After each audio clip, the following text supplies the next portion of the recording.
Welcome to As I Live and Grieve, a podcast that tells the truth about how hard this is. We're glad you joined us today. We know how hard it is to lose someone you love and how well-intentioned friends and family try so hard to comfort us. We created this podcast to provide you with comfort, knowledge, and support. We are grief advocates, not professionals, not licensed therapists. We are you. Hi, everyone, and thanks for coming back and joining us again at As I Live and Grieve. Every time we do an episode, I always tell you how excited I am about our guest. Well, today's no different because today my guest is Stephanie.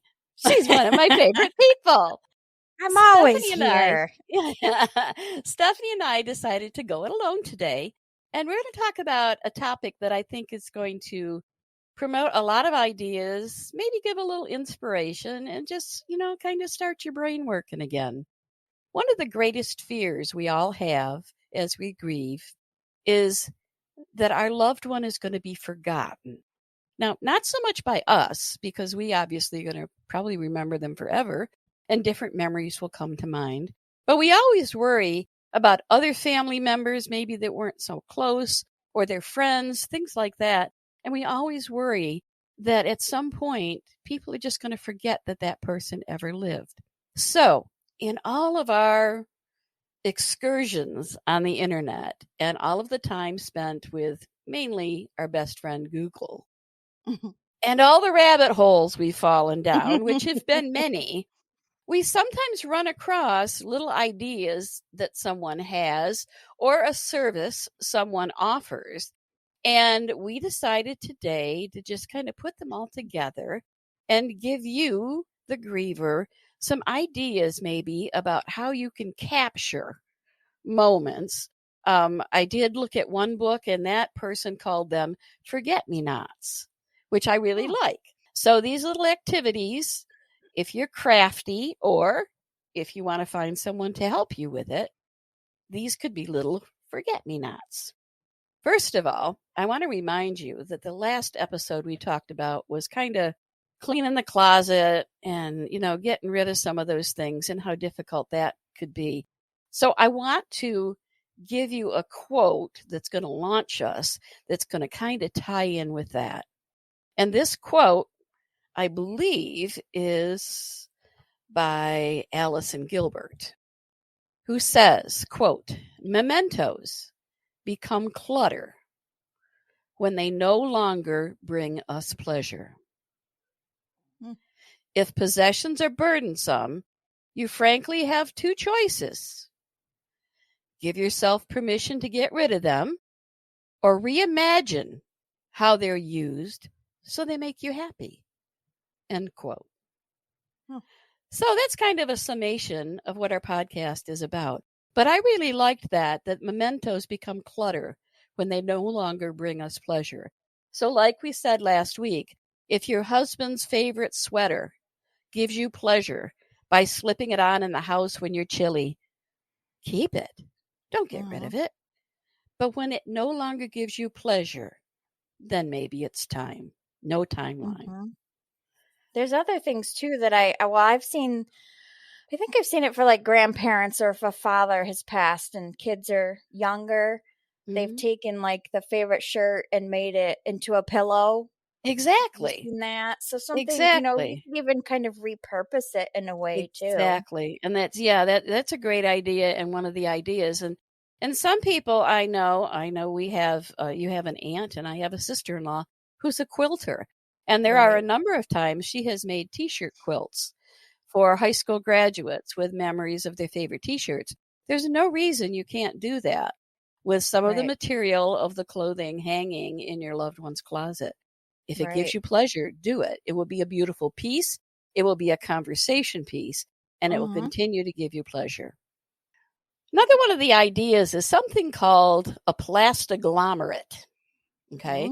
This is a discovery of a kind of a sculpture that can do yourself. There's a substance you can buy such that if you have a collection of items, say you have a bunch of matchboxes or something like that, you can use this medium which I have to think of something like maybe something goopy, like plaster of Paris or something like that, but it's clear. Right. And you can get a vase or something like that, and you can put it in and you can add these objects. So like watches, plastic toys, buttons, coins, pendants, charms, anything. And as the liquid hardens, the contents are suspended indefinitely. So it gives you something, say a square shape or in a vase or something like that. It gives you something that is clear, but you see all of these mementos maybe that remind you of your loved one. That's interesting. So I could have taken, say, a dozen bullets. I always joke about this. And I could have suspended the bullets in this substance and had a memento of Tom that would make me laugh every time I saw it. Right. For other people, again, it could be buttons, it could be watches, it could be chess pieces, anything like that. But if you go Right. to your craft store and ask about it, it's called plastic litter melts or plastiglomerate. It's, it comes out like a fossil looking mass that's clear. Okay. Okay. I thought I'm that was sure kind our of friend unique. Amazon has it too. I'm sure our friend Amazon has it, or maybe even Google. Of course, there's always scrapbooking. A lot of people love scrapbooking. Another idea I saw that reminded me of my mom is that you can take jewelry and you can refashion pieces of jewelry. Like, for example, my mom always had clip-on earrings because she never wanted to get her ears pierced. So she had a number of clip-on earrings, and she had quite a bit of costume jewelry. So you can take a piece of jewelry. I have seen some people make like a shadow box of different brooches Right. that was beautiful. You can take pieces and maybe take a stone out of it. If there was a brooch with a stone or some rhinestones, you could take those out and have those repurposed and refashioned into a bracelet or a hair clip or something like that. And that gives you a pin or something that is going to remind you of your loved one. That might be appropriate mainly, if it's a grandma. You could even do a series of them and give them to grandchildren, say at Christmas. What a Yeah. special memento that would be of their Yeah. grandmother, is to Yeah, have a that's piece of cute. jewelry. Yeah, yeah. Yeah, I thought that was kind of cool. One idea I ran across I especially loved because it's something you can do if you have kids and you want your kids to remember this person or maybe get to know this person. Maybe they were too young if a Right. grandparent died or something. One lady called it a magic box. You can call it anything, but you find a small box and you just take small mementos that you might have of those people. Again, it could be a piece of jewelry. It could be eyeglasses, a money clip, patches, for example. Tom has lots of patches, although we don't have any little kids at this time. But you put them in the box. And then at different times, you bring the box out and you sit with your kids and let them go through it. And then as they Yeah. pull out an item, you can tell them where it came from, who it belonged to, and what it meant. So you could actually do several people's mementos in a box, something like this for the kids. And you could even put photos in there as well. But I thought, Right. what a great way to have, some playtime, quiet playtime with your kids that would still keep them connected to family that had passed before them. I I really totally liked see this that idea. as a grandparent, like when the grandkids are over, I do too. I do going through too. it with But the yeah, kids. there's just so many ideas, so many things you could do with that I really, really liked. Yeah. Another one, of course, and I've seen this done, lamp bases. You can get clear plastic or glass lamp bases and fill them with things as well. Yeah. This also becomes something that becomes a conversation piece. If you have someone over, Right. they may remark about the lamp, and then it's a perfect opportunity for you to recite again your loved one's name and talk about how it's special and everything. It could be marbles, thimbles. I never thought Right. about thimbles, but that would make a really unique thing. I usually have seen those lamps with shells in them. That's Yeah. usually what I've seen. But there's no Yeah. reason you can't use them to put other things in as well. Right. Um, And I think I also think, having any of these little conversation pieces, I think is yep, good, because then sometimes I feel like we might think that, oh, well, these people don't want me talking about my husband that's passed again, right, or right, something like that. But if they go, oh, that's a really great lamp, or I love your right. blanket, where'd you get that? Oh, it's made out of all the shirts of, Yeah, so it's a then you great don't feel as bad opportunity. about bringing them up, maybe. Right. And chances are the other person then is going to feel more comfortable maybe sharing a memory Yeah. or something. Yeah. Yeah. So I think that's great. There was also one talking about making a sculpture out of reclaimed materials.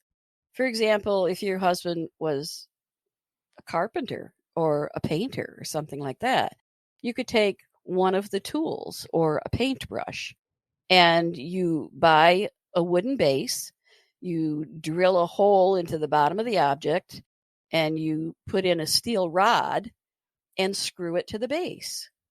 Hmm. And you have a piece of sculpture. You can also do it instead of just one, do it with several pieces. Okay. So again, if your husband was an auto mechanic or something like that, maybe some wrenches or sockets or Right. something would make a cute little grouping Mm-hmm. that would be very unique, Right. but it would really stand out. And I guarantee when people came in, they would mention it. Mm-hmm. Definitely. Yeah. Yeah. Yeah. I never would have thought of that one. No. That was a particular rabbit hole. I saw another one that involves taking your family's inherited formal dishes and breaking them. But when you Oh, break them, you use the shattered pieces and you create a mosaic.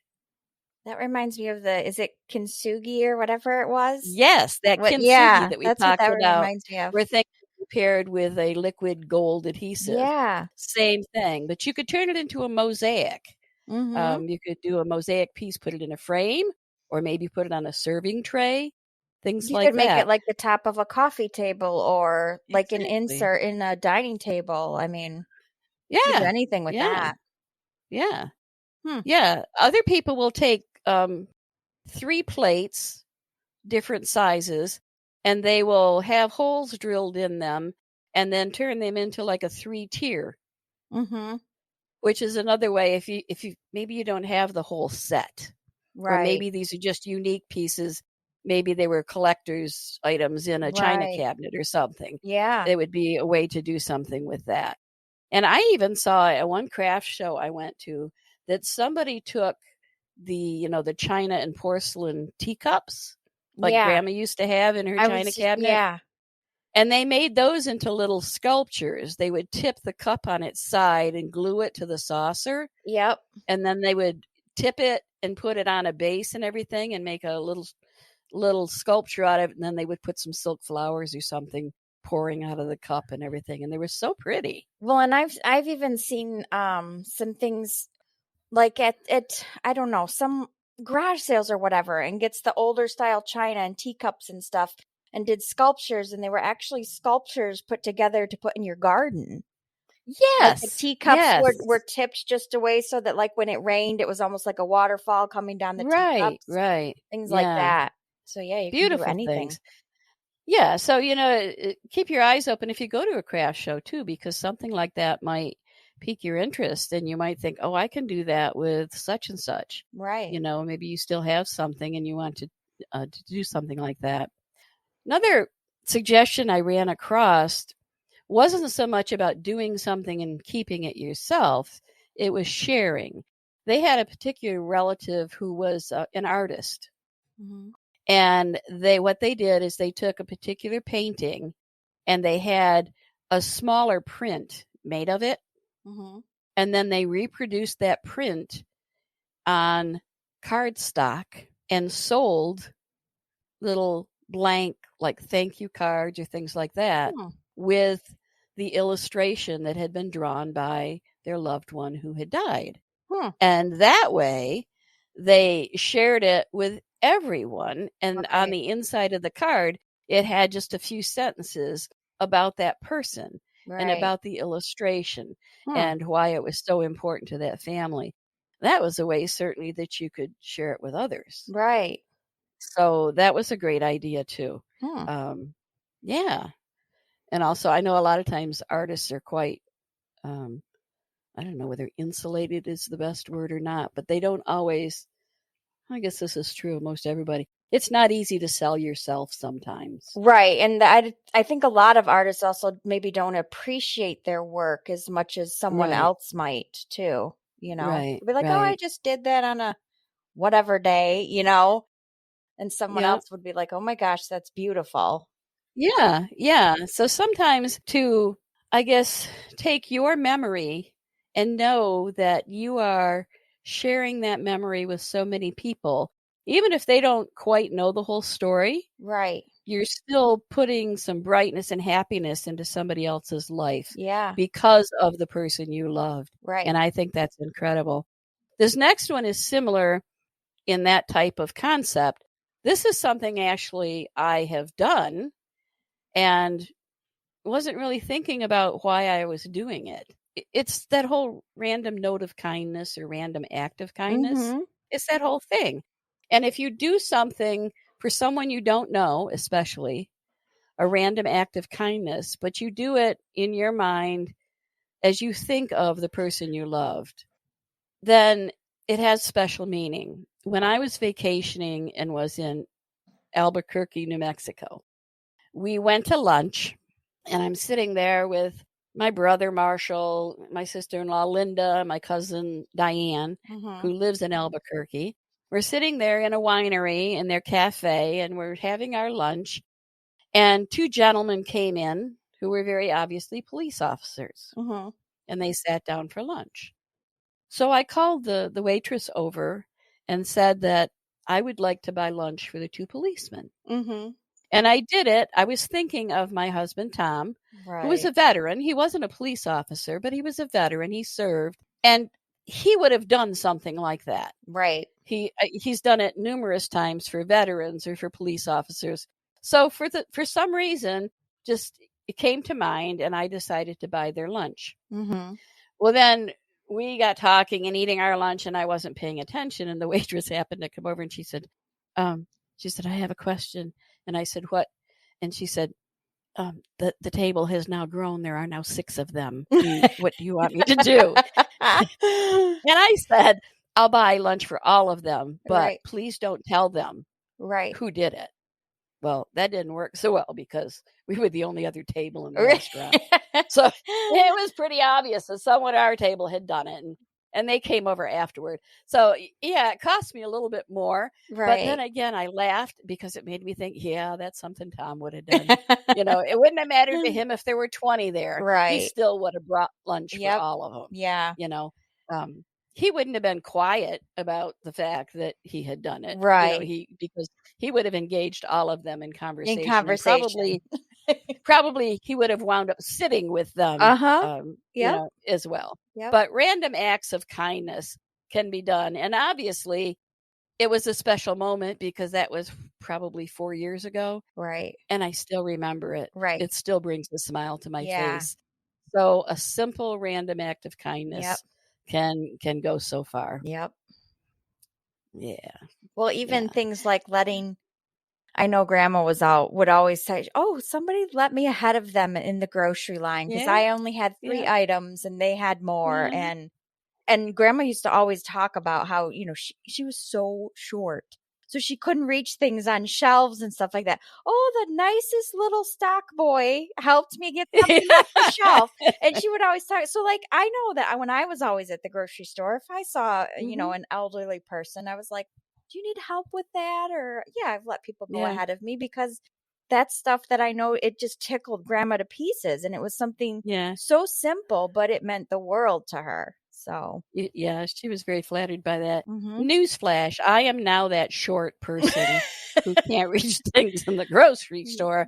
And of an age where sometimes people will say, do you need some help? Right. So just newsflash. You need one of those little grabbers like Grandma had. Actually, I have 2 of them here at home. and actually, I use them to fish clothes out of the washing machine because I can no longer reach all the way in. So You'd fall in. they come in handy. They come in handy several times. This next idea, I know other people have seen it too, and you've probably seen it mostly with veterans, and that's to find an official document of some kind. With veterans, it might be their DD 214, which is a record of their service and proof that they served and when they served.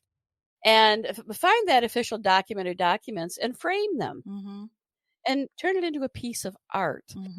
If you have taken the time and done the DNA testing through one of those sites and you have some history, and often you can find documents there on their websites that you could copy and print. Oh.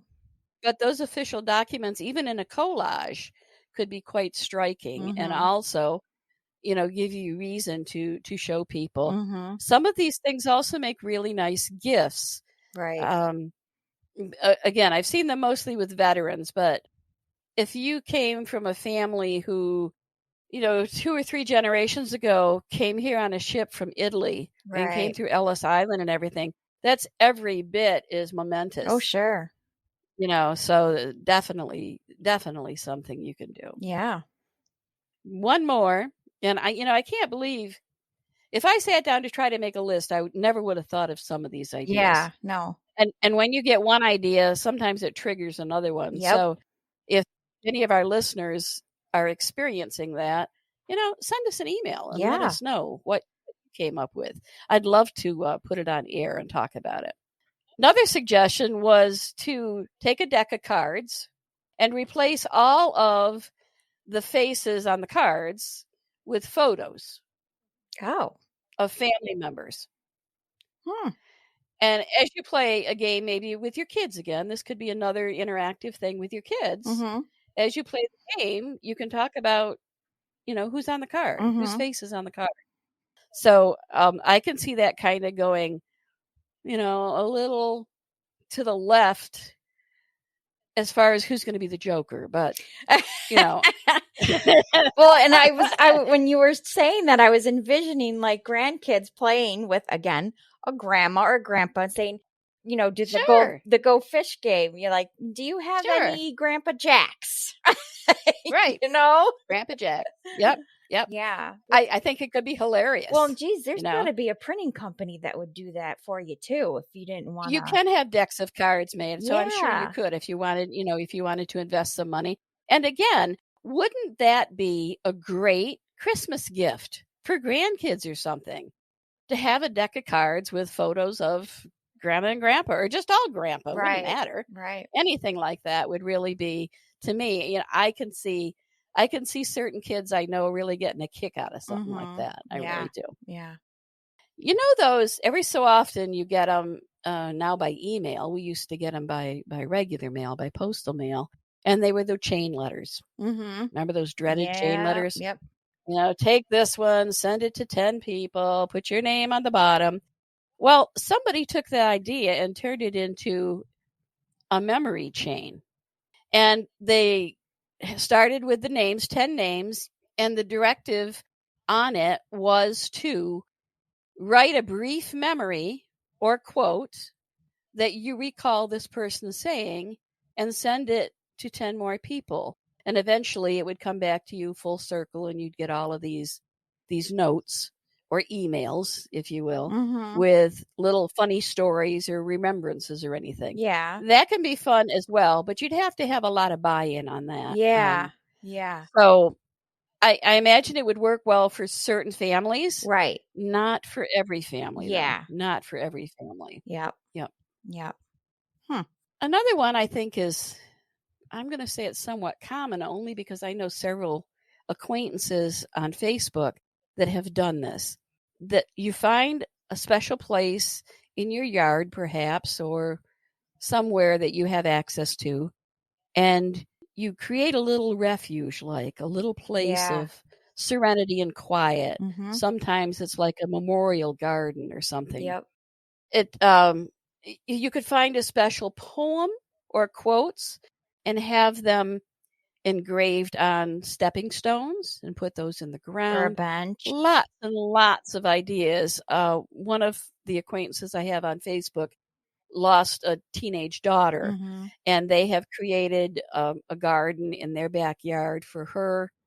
The cardinal is very prominent in this garden, and they have live cardinals that visit regularly. Yep. They have a couple special trees that have been planted, wind chime, flags. A lot of people have donated things that have become part of this garden. And it's a beautiful, beautiful remembrance. So I can see a lot of people doing something like that as well. Yeah, definitely. And and a lot of people could just kind of sit there. Right. And just reflect Yep. and remember. If it was in some location where you could look out, say, from your kitchen sink, look out the window and see it, it's something that you would see frequently. Right. And that person would be in your memory Often. many times throughout the day. Yeah. Yeah. It talked about gardening again and saying that if you want to plant flowers, the recommendation is to plant daffodils, because daffodils are hardy. If you plant them in the fall, and as long as you plant them the bulb right side up, so the roots at the bottom, Right. they will come up. They're very hardy, and they will come up year after year, and they will multiply. Okay. They multiply in clusters. Eventually, you can dig the clusters up and separate them. I have loved daffodils for years and years, and I have daffodils that now somehow, I think I know how, but I won't tell the story. Instead of being in a row in what used to be a garden, they're now scattered throughout the yard. Squirrels. So that, the poor guy that mows my lawn knows he cannot mow my lawn until the daffodils have died. Because he would run over a daffodil or two, and I won't have it. I like seeing the yellow. But they are in fact very, very hardy flowers. Another idea is one I started, never finished, but maybe I'm just going to have to get it out again. And that was take recipes. Oh, yeah. Mom had recipes, and I was putting them in a scrapbook, and I was working on it. And then I don't know what happened. Something got in my way. Life. And I stopped working on it. Yeah, life. And I don't even know where it is now. But but that can be a nice thing too. And now it's so easy to make copies of things. You can go to Staples and you can even send it online. You don't even have to go except to pick it up. Well, you could probably have it mailed. And you can have it turned into a little booklet. And again, family members would probably love to have it. Well, I know I've seen a lot of people have taken recipes and made kitchen towels. Printed the recipes on the kitchen towels, and then all the family members have them for their kitchen. So, yeah. Okay, Stephanie, this one's going to make you think. Okay. All right. You take a favorite saying for someone, and Grandma seems to be our favorite topic. Right. Or Tom, but Grandma. A favorite saying, and you stencil it. You've got a Cricut machine, but you take a favorite saying and you stencil it, and you put it in a frame on T-shirts that everybody shares or something. What would we say? What would we have for Grandma's saying? The only one I could really think of, it's not an emergency. Every time she called, it's not an emergency. Yeah, that was. Or if she left a message. Right. Yeah, leaving messages. That was the first thing out of her mouth. Yes. This is your mother. It's not an emergency. This is your mother. Yes.